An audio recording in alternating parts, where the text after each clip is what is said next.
One time there was a debate between Rabbi Israel Meslant and his students. Now, his students were Malachei Hasharet, weren't regular people. Each one is Gdol Ador. So they're having a debate. It's like having Rabbi Akiva, Rabbi Shimon Bar Yochai, Rabbi Meir Bar Anes, giants of generation. They're all having a debate. It's like there's like spiritual fire coming to Shamayim. So now they're having a debate. What's the debate? About Bittachon.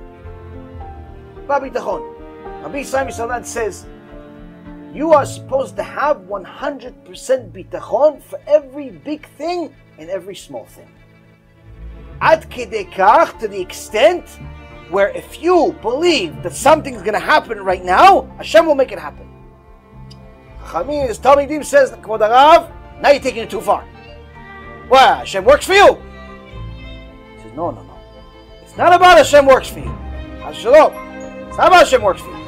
It's if you believe that Hashem is watching everything and can do anything, mamash, you believe He can do everything, but now you say you believe, but you believe be'emet, He'll do it.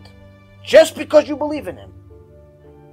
And they had a debate, back and forth, is this proof, that proof, this proof, this proof. And he says, here, I'll prove it to you all, right now. How? I believe I am going to get a gold watch today. And the witnesses were all there, all thinking, the rabbi took it a little too far. As soon as he's finished the sentence, like a movie,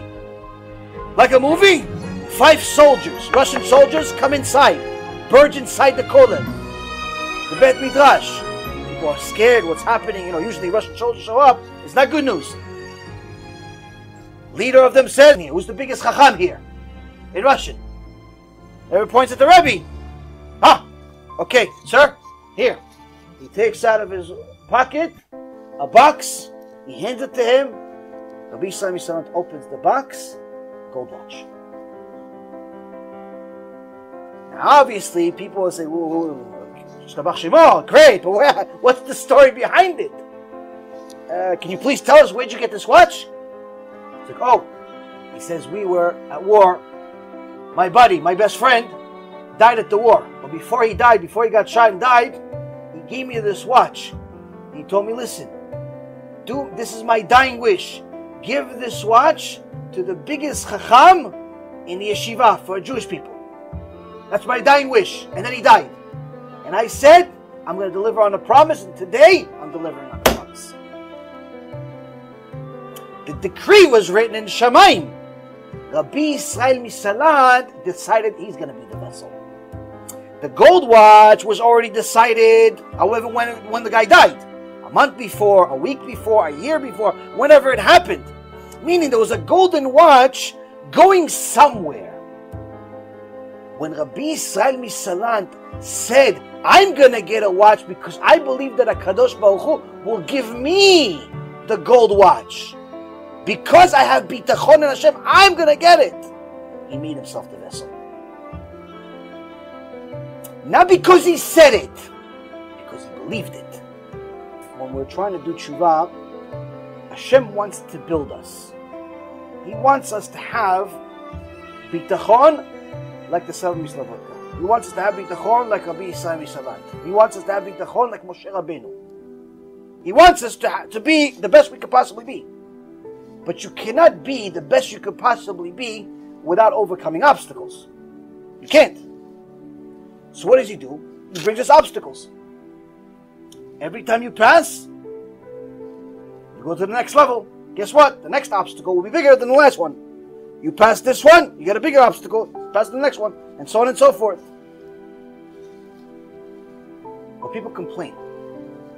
I don't understand. Ever since I did tshuva, all of a sudden I'm losing money. All of a sudden I'm losing this. All of a sudden I'm losing that. Why doesn't Hashem love me? What is it like? How do we explain this? Arav Yagin Alav Shalom explained it in a fantastic analogy. He says there was one time a woman. This woman, she had a few things going for her, but she was unmarried, and she wanted a zivug. One day, To her surprise, Mr. Prince Charming shows up at the door. He says, yes, I heard about you. And I like everything about you. And I want to get married. Good looking, rich, famous. Everything's good for him. I do. She doesn't even know his name yet. I do. No, hold on a second. Hold on a second. I only have one condition. I need you to arrive at the wedding with no debt. No obligations. I just want you. She says, yeah, but I have stuff to do. He goes, okay, fine, no problem. I'll give you 2 months. 2 months to get rid of all the stuff that you have, close all the doors, all the things that you have to do. And then 2 months from now, I want you to show up at the wedding. Okay, deal. So now, she has to close off all her debts. She starts doing a financial statement. She sees, okay, I have all of this outstanding debt. I owe all this money. I have this amount of money. So she has to start calling people. Says, oh, listen, I owe you $5. Here you go. Close the account. I owe you $10. Here you go. I owe you $50. Here you go. I owe you $100. Here you go. Oh, I owe you $5,000. I don't have $5,000. I can settle for $500. That's the most I can give you. No, what are you crazy? You owe me $5,000. No, hey, listen, that's what I can do. Next guy, listen, I owe you $50,000. Can't pay you anything. Can't pay you. Sorry, just can't do it. I gotta close this business. We're closing down. Out of business sale. So she's trying to negotiate, and the people are saying no, yes, no, yes. 1 month passes, 2 months pass, 3 months pass, 4 months pass, 6 months pass. Now the prince is waiting. He says, what's going on?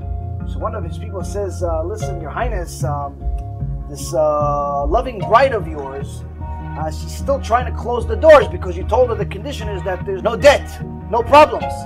And she's still trying to close all the doors. And it's simply not happening. Because why isn't it happening? Because she's trying to negotiate with everybody.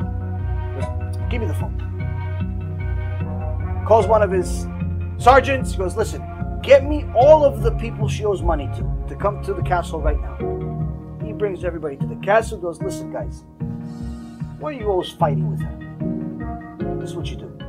All of you gather together. Instead of negotiating individually, all of you gather together. Class action lawsuit. Take everything she has. She says, Your Highness, you're a genius. Genius. Now we're going to have some power all together. Save money on legal costs. Save headache. Fine. That's what they do. All of a sudden, she's trying to negotiate. All of a sudden, she doesn't get any phone calls.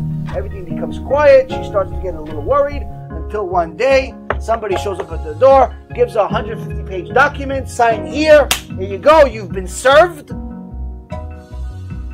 And she sees class action lawsuit, foreclosure, this closure, that closure, Shem Yachem.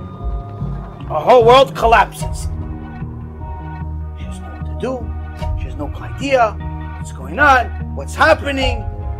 Who do I call? Oh, she calls the prince. Because I don't know what I'm going to do. I'm in a lot of trouble. I'm going to need at least another 6 to 8 months, maybe a year before I go to this wedding. Why? He says. Because I have a class action lawsuit just arrived at my door. He goes, oh, great. He goes, what great?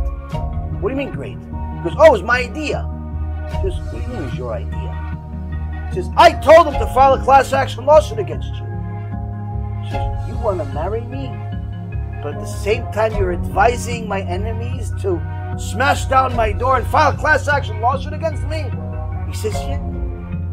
She says, why'd you do that? Because you were taking so long. I want to marry you already. Let's finish with it. Give him everything and let's get married clean. That's HaKadosh Baruch Hu.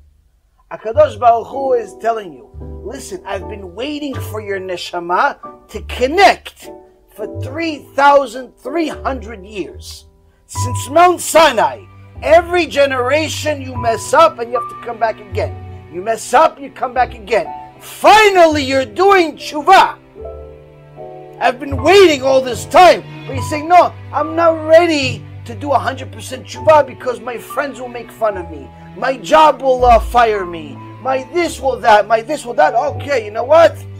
No problem. Your job, they'll fire you.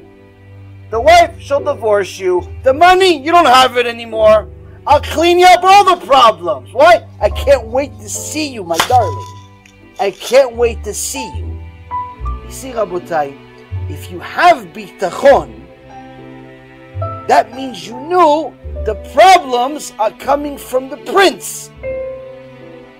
So it's not a problem. It's the solution. But if you don't have Bittachon, you're struggling, suffering every moment of your life. Because you think that the prince hates you. You think the world hates you. You think you're unlucky. You think that everything is upside down. Maybe I shouldn't. Maybe this, maybe that. You have constant questioning.